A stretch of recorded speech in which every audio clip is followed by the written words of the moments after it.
weeks ay napapabalitang may bago ng pag-ibig si Kylie Padilla. Aminado naman ang kapuso actress na may nagpapasaya sa kanya ngayon sa katauhan ng young chef na si Matt Henares, anak ng aktor na si Ronnie Henares at dating artist center head na si Ida Henares. Happy, yes. Happy ako ngayon. Basta masaya ako ngayon. Thank you kasi nasa Australia siya.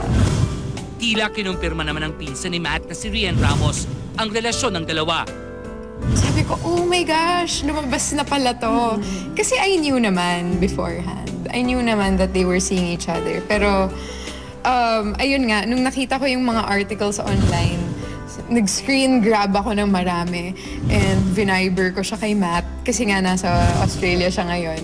Matthew is a chef at Runner's Kitchen and Kylie was a customer and they just met that way. She's very friendly with all of us. Pero, of course, mostly on Matthew's family side. Nakilala na rin kaya ng ama ni Kylie na si Robin Padilla ang sinasabing bagong pag-ibig ni Kylie? No, not yet. Iniiwasan ko lang ng si Papa, masyadong maraming makilala.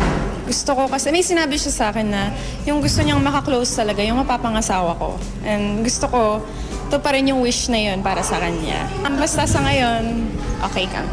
Okay kayo. Kasalukuyang nasa Australia ngayon si Matt. Posible bang sundan niya doon ang kanyang rumored boyfriend? Pupunta ka ba doon? Short lang ba siya doon? Secret! Secret na lang. Sino nga? Saan na talaga nangyayari ko? Ayoko na kasi ayoko ma-focus yung career ko sa puro love life ko lang. Iniiwasan ko na talaga. And since the last one was so messy, ayoko nang maulit yun.